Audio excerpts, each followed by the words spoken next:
Okay, it's recording. Okay, so lots of energy. Do it. Hey, y'all. You're listening to It's Been a Minute from NPR.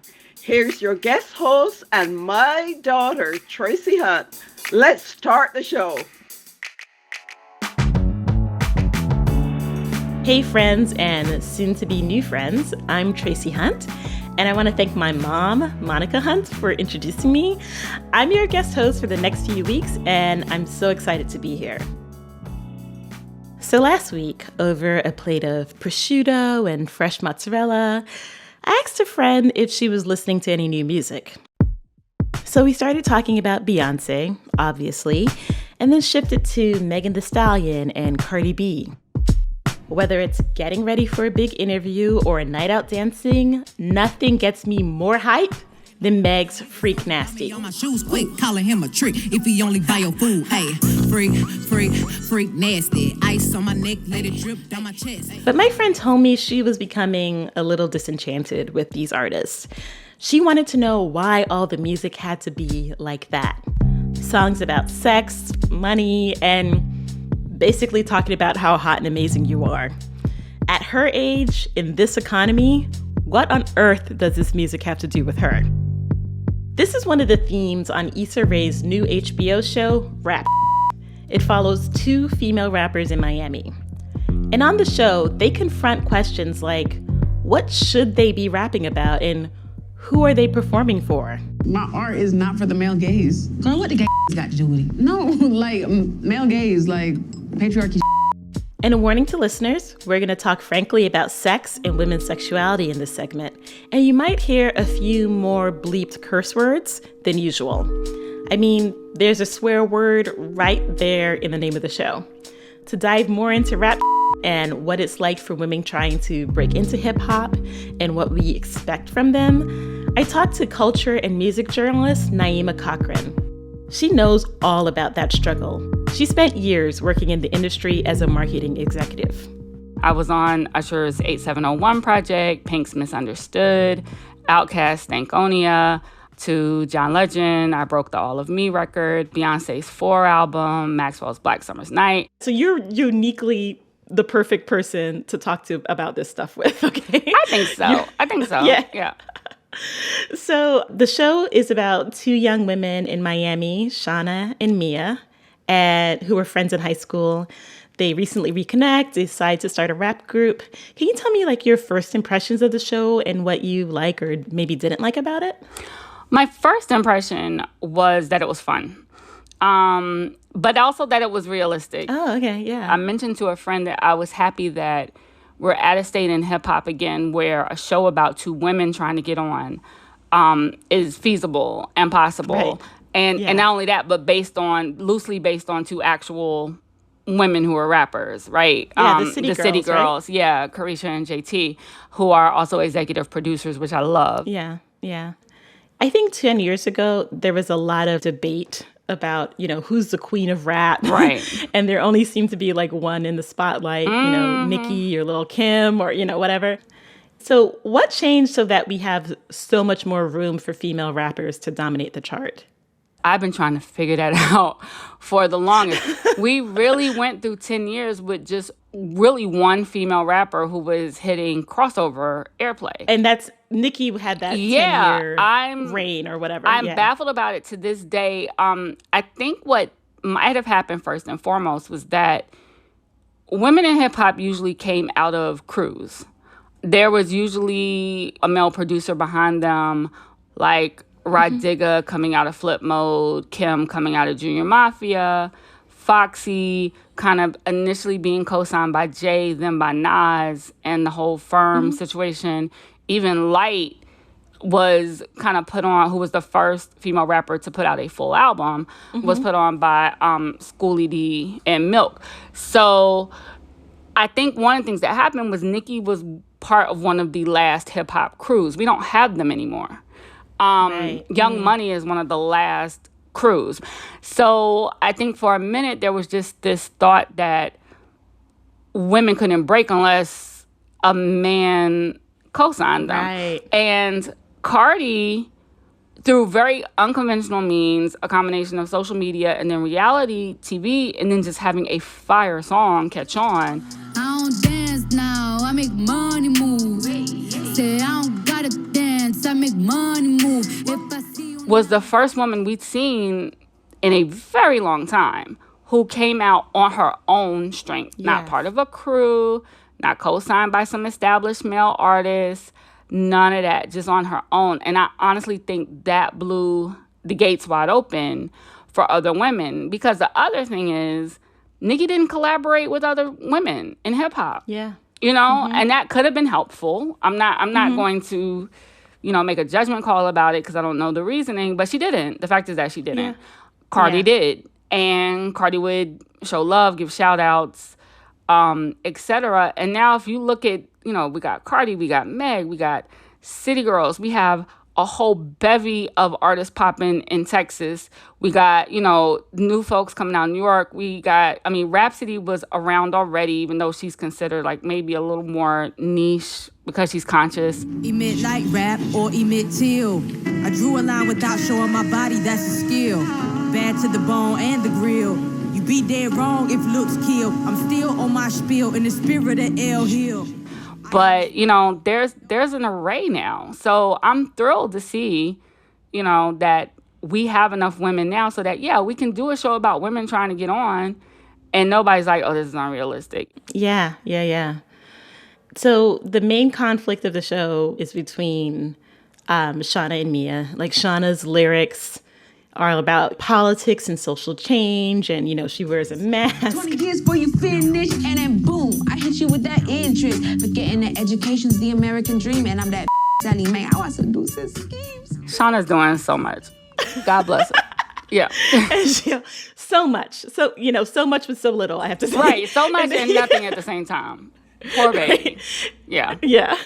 And then you have Mia, who wants to rap, but she wants to rap about money and sex, a little something fun for the summer. And I feel like this has been a tension since hip hop began. How did it get boiled down to these two extremes? Is it a false dichotomy? I'm going to argue that it's not just these two extremes for women, because it's the argument that's always in hip hop. It's like, why we got to talk about drugs and money and sex and this and that? It's just that women get hit harder with it because the thought is that they're not supposed to talk about that at all. Right? Yeah. But the thing about hip hop is that if you go all the way back to the origins, when it was like the DJ, the MC, the B-boys and whatever, it was about boasting. It's braggadocious. So the idea that women shouldn't participate on that level for whatever that means to them is unfair, A. Yeah. Because this is one of the basic tenets of rap. Secondly, the idea that if women do that, it must somehow be manufactured or because of the machine or their industry plant or it's because there's some white people in the boardroom that say we want to see women with their out. That's ridiculous. Yes. Do you think that there's pressure on women to go into this false dichotomy? I think people want to do what's going to sell, A, but I think people also need to do what's natural to them. So the perfect example is, Shauna with this mask on and trying to fit Malcolm X and Rosa Parks into and socialism into rhymes. It feels so forced. It feels forced. But that seduce and scheme freestyle was flowing. I'm at the bank with it. I want stank with it. I need a charity the way I stank giving. That's who she is. So I think the conversation with her and Mia at the bar I thought was really great because it presented both sides of this hip-hop argument, which really should have more than two sides. Hip-hop is 50 years old. It has space to be many things. I know, and I should just take a second to clarify that this conversation at the bar happens in episode 2, I think. Yeah, and Shauna and Mia are kind of having a meeting of the minds, trying to figure out if they can find a middle ground between the two things that they want, and they're having this great conversation. Get my body done, make a song about it, and boom, people start caring about my music. Is that what you think is going on? And one thing, she does talk about Lil' Kim, and Shauna's like, oh, Lil' Kim, the way she was used by all these producers, so on and so forth. Biggie did this to Lil' Kim. He made her this side chick. Then he tossed her. But Mia was like, she doesn't see those dudes when she sees Kim rap. Kim was a woman's fantasy. She said that girls wanted to say. Okay, maybe. And I think that's something that really gets missed in this conversation. Because it's like, also like, what do Black women want to see? Right. And, you know, like, we love Meg Thee Stallion, or at least I do. I do too. You know, not because she's sexy, you know, she's very sexy, but she's not sexy for men. I don't ever get that feeling. I feel like she's sexy for women. Exactly. And that's the thing that people miss, is that you can want to be sexy because you feel like other women need to see that, right? And that's what I feel like with Meg. If I'd been in high school and seen Meg, that would have done so much for my own body image because of my thick thighs and my big booty. Like, I thought it was fat. Mm-hmm. I would have loved to see that, you know? Right. And people get stuck on this appearance thing. Meg, meanwhile, you know, you got guys who's like, I don't want my daughter to look up to Meg. Why not? She finished college while she was on promo run for her first album after the death of her mother, and personal life all over the tabloids. And she's still got her degree, and she's got brand deals, and she's got a Popeyes franchise, and why would you not want your daughter to look up to Meg? Right. You know, it's just like, Cardi is a whole married wife with 2 kids and businesses popping. Why would you not want your daughter to look up to Cardi? You know, so it's so superficial. It has nothing to do with who these women are at all. Yeah. So much like respectability politics is what's coming into it, you know, and I don't know if it's embarrassment necessarily around Black female sexuality. It's almost like fear about like, what is it, you know, if a Black woman is out here and she's being looked upon by, you know, I think they're really worried about like what white people are seeing, honestly. Well, you know, it's always like white people are going to think we're out here being ridiculous or whatever. But there's also like this really faux concern about what are our children going to think? Well, what did you think when you watched Foxy and Lil' Kim 20 years ago, 30 years ago? You know, this isn't new. That's the thing that kills me, is people are acting like, these rappers today, no, baby, our rappers were worse. Like, you know, the 90s were 100% worse. No. I listen to like Trina and Lil' Kim sometimes, and I'm just like, oh my God. Cheating on my man, I'm getting a freak on. Long as it ain't real, I ain't doing nothing wrong. Just a dirty fantasy on the football field. Me laid in the grass, wanna love and how I feel. Pulling my hair, biting my lips. And y'all are freaking out about WAP? Are you kidding me right now? Like, that stunned me. I was like, what is wrong with you people? Like, did you just wipe your memory or something? Like, no, the 90s were wild. It was wild. Yeah. We had little, it was wild. Like, somebody was talking about kid-friendly songs, and they were like, yeah, like Little Vicious.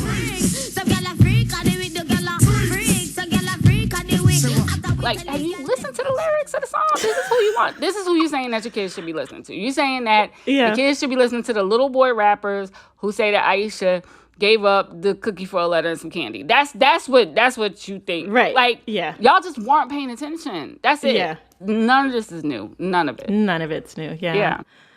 I think my big question, and like one of the questions at the heart of the show, is like, what do we want from female rappers? Like, who is we is also part of the question. But like, what do we want from Black female rappers? I think the public conversation about what Black female rappers are supposed to be is incredibly limited. Because, you know, people say, well, we want, you know, women who are talking about conscious issues and uplifting and XYZ, da-da-da-da. Okay, that exists. It just may not be on mainstream radio. You can do whatever you want and have your streams and do smaller shows, but still sell them out, build a fan base. But if you want to be a star and you want to appeal to the masses, that means that you can't be quite so niche. It's like, you know, people talk about Lauryn Hill. Lauryn Hill ain't changed the world. Like, she changed music maybe, but I don't think she changed any hearts and minds per se. And also, the only reason people think Lauryn wasn't overtly sexy, it was because Lauryn was slim. If somebody of a different body type had worn the exact same clothes Lauryn wore, it would have presented different. She did a lot of bra tops, halter tops, belly out, back out, arm, like all that, right? Short shorts. She's just slim, so it doesn't look revealing. Another example is I've literally seen men say, well, look at Missy. She never talks about sex. Missy talks about sex all the time. You just don't think Missy talks about sex because you don't think Missy is sexy. She talks about sex all the time, every song. Jiggle, jiggle, jangle, watch how my gluteus dangle. I do a Almost every song, yes. It's like, but Yeah. you just aren't hearing that because she's a big girl. Right. Just admit that. Missy's been horny on Maine for like 30 years. Forever. Like, right. Literally forever, right? Yeah. The conversations about women in hip hop aren't from an honest place Yeah. or a good faith place. Yeah. So you mentioned earlier that it's niche to put out conscious music. Can we get a little bit more into that? Like, I mean, when I said niche, I guess I meant it appeals to a specific demographic. Like, yeah. there are a lot of people out there who just have no idea who Rhapsody is. Mm-hmm. But she's been around for years. She's Grammy nominated. She's been on BET Awards, Soul Train Awards, etc. But she's not on radio, right? Mm-hmm. So if that's your primary method of discovery, you're not going to know who she is. You have to go look for what you want. You're fed what you already consume. You're fed more like that. You want some kind of weird, like, emo, soul, hip hop, crossover, something. It's there somewhere. You just gotta find it, But I'm positive it exists. You just gotta find it. And you have to vote for it with your support. Mm-hmm. With your money, your Yeah. actual money too. Naima, thank you so much for this conversation. Thank It was so you. great. I learned so much today. No, I appreciate it. Thanks again to music and culture journalist Naima Cochrane. Rap is out now on HBO. Coming up, there's been some shakeups in the late night TV landscape, but is the format still relevant? I talk with NPR TV critic Eric Deggans. Stay with us.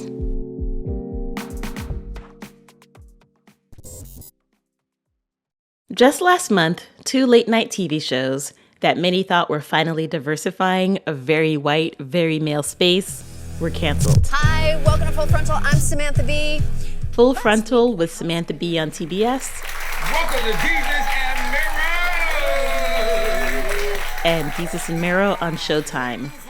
They were canceled, but for very different reasons. Jesus and Mero decided they had reached the end of their creative partnership, and Samantha Bee's show was largely a victim of business decisions by the show's new parent company, Warner Brothers Discovery. What we're seeing is just as women and people of color are getting a little more space in the late night TV genre, the genre is contracting. That's Eric Deggans, NPR's TV critic.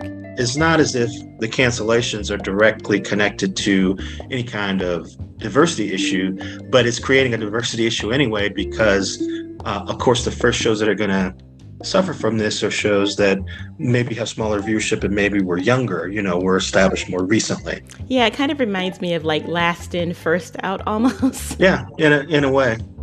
But it's not just these recent cancellations. Late night TV is at a crossroads. Like the rest of television, it's got to compete for attention from an audience whose viewing habits are spread out across many platforms. Streamers, YouTube, TikTok, just about everything but sitting in front of a TV at 11:30 every night. One reason why the late night genre itself is having a little bit of an existential crisis is that we're at a moment where the younger audience is not watching linear TV anymore, and the audience that was watching late night is kind of aging out of it. And so what do these people do? Yeah. What's the future of the media?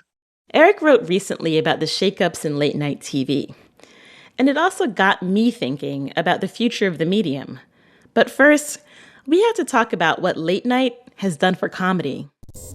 One thing I was thinking about was the fact that, late night traditionally was this place for where comedians got their start. Several people got their start in writing rooms for late night television and that sort of thing.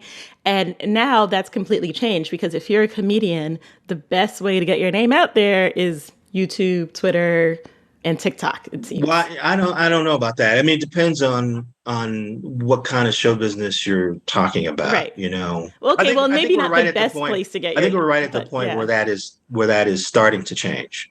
Right. But if you think about Tina Fey, you think about Bill Hader, you think about Conan O'Brien, they all got their start writing on Saturday Night Live. And even now, you look at somebody like Amber Ruffin, who's considered kind of a fresh new voice in late night TV. Well, she was a writer on Late Night with Seth Meyers. You guys okay, so everyone was like, COVID is slowing down. You can hang out with your friends. And I was like, what? Then Omicron hit and they were like, stop hanging out with your friends. And I was like, what? You know, you do have Z-Way, you know, who kind of came from social media, and Lily Singh, you know, came from YouTube. But what we're finding is that those people are having a hard time creating shows that are compelling to people who watch linear television. You know, they may be compelling in the YouTube space, but when they have to create television on broadcast or cable television, it's not always the easiest transition. And so I still think when somebody finally does crack this code, it'll be somebody who came from a more traditional TV background, but also, you know, is conversant with, you know, social media and TikTok and the world of, you know, that kind of media. You know, when as we've talked about late night, you've brought up SNL, and I'm curious, like, what is your definition of late night, and you know, why do those both fit in the same kind of bucket? Well, late night television is more kind of a genre and a tone and an attitude rather than what time the show, quote unquote, airs. And you know, typically a late night TV show has included someone who delivers like kind of a topical monologue joking about the news of the day or the month or whatever. It's also involved sketches that are sort of pop culture based. And it's involved sort of celebrity interviews, and the tone tends to be a little more adult oriented. It tends to be a little more male oriented because that has often been the target audience of these shows. So, you know, like a Tonight Show with Jimmy Fallon or Late Night with Seth Meyers, you know, they're targeted more towards younger males. That's why it's been so hard to diversify the late night TV talk show genre, because they were hiring people to host the shows that reflected their target audience. So that attitude, you know, when you look at Saturday Night Live, even though it's entirely a sketch show, it has that same attitude. This week, President Bush criticized Democrats, saying they, quote, want to keep revoting the election, but if they would listen to America, they would find that Americans want to move forward. Americans responded saying, we do want to move forward to 2004. You know, you made the point that this space is shrinking for a lot of reasons. Does that worry you in terms of opportunities for younger and more diverse talent? Yeah, I wrote a column for NPR.org where I talked about the cancellation of Samantha Bee's show. Even though these shows were going away for very specific reasons, the end result was that we were getting less diversity in that space. And so it's a big concern for me, because if we don't find a way to give women and people of color a shot at hosting these kinds of shows, the genre may not get reinvented. Yeah, I kind of want to get you to talk about just Samantha Bee for, you know, a little bit. What are we losing now that her show's gone away? Like, what does she bring to the format? Well, she was the most visible woman who was hosting a late night TV talk show. And when you watch her segments, you saw that she was very much focused on issues that affected women. So she was talking a lot about the Roe decision and abortion rights. The decision to overturn Roe v. Wade will be devastating. 26 states will likely move to ban abortion immediately, which is a shame, because the only interesting thing to do in North Dakota is get an abortion. And she was talking a lot about women in Me Too, in the same way that you can go to The Daily Show and see Trevor Noah talking about the day's events from the perspective of a non-white person. And indeed, from this perspective of somebody who wasn't raised in America, you can you could go to Samantha Bee's show and see her talking about the news from the perspective of a woman. And it may sound sort of elementary, but now we don't have that voice. You know, Amber Ruffin still has her show, and Z-Way still has her show, but those shows have much lower viewership and they're newer. And I also kind of feel like Samantha Bee never really got the shake that she should have gotten from the TV industry. You know, she was on The Daily Show for, you know, like a dozen years. When she left, she was the longest serving correspondent there. They didn't even pretend like they considered that she might take over for Jon Stewart. when he announced when he his left the show, departure. And she said publicly back then that kind of hurt her. Yeah, I think that's like the next big question is what, if this format goes away, like what do we lose with it? So this genre has always been a great place for birthing new approaches to comedy on television, and also birthing stars. I think it's quite valuable. I think it still brings innovation to television in important ways. It's all about just finding new talent and letting them spread their wings and letting them sort of approach the genre the way they instinctively choose to, rather than trying to make them fit the mold that like somebody else did before them. I'm kind of picking up on a little bit of tension here, which is that, in order for the late night genre to succeed, more young people should be watching linear television, but they're not. And as a result of that, more young people are getting a chance at a wider audiences than they would have in the past. Yeah. So it's like, well, so it's like how, I kind of feel like when it comes to media and that kind of stuff, like the audience is going to do what it wants to do. And you can't really force the audience to make choices that they don't want to make.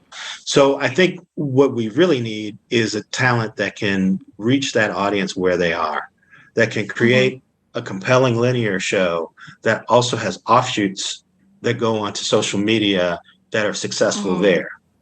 And I don't know where that person's going to come from or how they're going to do it. Right. But I don't think anybody could have predicted what David Letterman was going to do until he got late night and began doing his thing. And to begin the festivities tonight, we have a little something we like to call stupid human tricks. These are interesting little gimmicks and peculiar tricks and antics and so forth that people have been taught to do, and I guess they usually do them in bars to win bets for drinks and so forth. We kind of have to do that. We have to find a great talent and kind of give them the tools and then let them kind of do what they do. Right. Yeah, absolutely. Is there anyone that's that you're keeping an eye on that you think might be able to bridge that gap? I'm a big fan of Amber Ruffins. I like what she's doing on that show. Tonight, we're going to talk about Juneteenth. Juneteenth is a holiday that commemorates the end of slavery in America. Black people celebrate by having cookouts, setting off fireworks, and of course, rubbing the Juneteenth lamp so that your wishes can be granted by the Juneteenth genie or June genie. Okay, so I made up that last one, but you might believe me because many white people don't actually know much about Juneteenth. She seems very, very careful about how she's extending herself. She's still a writer on Seth Meyers' show, even as she's doing this show once a week for Peacock. And, I do think Z-Way could be great, but I think she needs to put in a little more work to make the linear show consistently watchable. And Sam Jay and Michael Che are also really interesting figures. I certainly will watch whatever they came up with. Thanks again to NPR TV critic Eric Deggans. Coming up, we play a little game called Who Said That?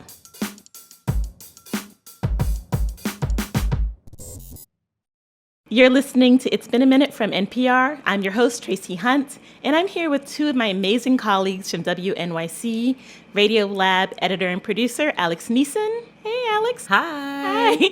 And Janae Pierre, host of WNYC's Consider This. Hey, Tracie. Hey, Alex. Welcome. So, we've called you both to test your knowledge of news and pop culture. So we're going to play a game called Who Said That? Ooh, and been saying that. So here are the rules. I'll share a quote you might have heard in the news this week, and you guess who said it or what it's about. There are no buzzers. You can just yell out the answer. There are 0 prizes, just bragging rights. But this is still a competition, so I expect you to, put your all into it. I'm ready. I'm ready. I'll try my best. All right. Blank's jet is loaned out regularly to other individuals. To attribute most or all of these trips to her is blatantly incorrect.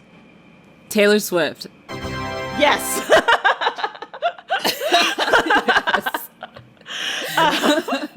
Yeah. It's about Taylor Swift. Yeah. Yeah, Janae, I don't know if you've heard this story. Nope. So Taylor Swift's representative was defending her after she became the center of a controversy this week over celebrity jets. Taylor topped a list of celebrity carbon emissions polluters. Her total flight emissions for the year came in at more than 8,000 tons. That's more than 1,000 times more than the average person's total annual emissions. Yeah, so like... Crazy. So this story was kind of blew up because, everyone is like, okay, y'all expected me to like turn up my air conditioner, but these rich people are out here going to Whole Foods in their jets. Like, what's going on? It's like the idea of my like paper straw disintegrating in my smoothie. And Miss Taylor Swift took a jet to Whole Foods. Right. Okay, so next quote. What is this about? The check engine light came on, and I brought it to my mechanic, who popped the hood and found chicken bones, some bread, and part of a bacon, egg, and cheese sandwich just sitting there. Jesus and/or marrow? What? What is this about? Think New York City. Think things that scare you while you're walking down the street during the summer in New York City. Think pest. Rats? Yes. Oh my God. Wait, is it about rats in cars? Yes. Wait, Tracie, that's crazy because this week somebody slashed one of the tires on my car this week. And I called roadside, and it was a guy who lives in my neighborhood. He came to put the donut on, and he was like, "Pop your hood." And I was like, okay. So I popped the hood, and there was like a little pile of just like 2 black plastic bags that you get at the bodega. And he was like, "There's a rat sleeping in your engine." And I was like, what? Oh my God. Oh my God. And he was like, "How long has your car been parked in this particular spot?" And I've been on the road a lot lately. And so my car had been in that spot for like 3 weeks. And he was like, "You got to move your car because it's just going to keep coming back. If the car is idle, they figure it out." And he was like, "He's coming here and he's sleeping in here at night." Like, Janae, this is a thing in New York City. I know you're kind of... I'm noticing now, like just the things they're doing to fix these issues. And I'm like, it's a real problem. Yeah. So that quote was from Jenna Carpenter Moyes, a Brooklyn resident who keeps finding rats under the hood of her car. The New York Times reported this week that over the last 2 years, there has been an uptick in rodents nesting under car hoods. I say uptick because, this is not a new problem for New York City car owners. But the theory is that with so many New Yorkers buying cars during the pandemic and rodents who lost access to food sources during shutdowns, the rats won out, and now they're just finding a home sweet home in people's cars. Wow, the rats were basically priced out. The rats were priced out of their neighborhood. Yeah, wow. And they are gentrifying your cars now. Well, we've seen this, right? We've seen this. Right. Okay, so this is a final quote, and it's a tweet. So it's just somebody tweeting. So I need you to tell me who this is about. Okay. My hips don't lie, but my taxes do. Is it Khalees? Shakira. Shakira! Oh, Shakira. Somebody with hips. I mean, But wait, what's the context of that? Shakira lying on her taxes? Oh, yeah. Doesn't she owe like $15 million or something? She does owe a lot of money. Yes, to Spain. She does owe a lot of money. Correct. This tweet is one of many in response to news that pop star Shakira may be facing prison time for tax fraud.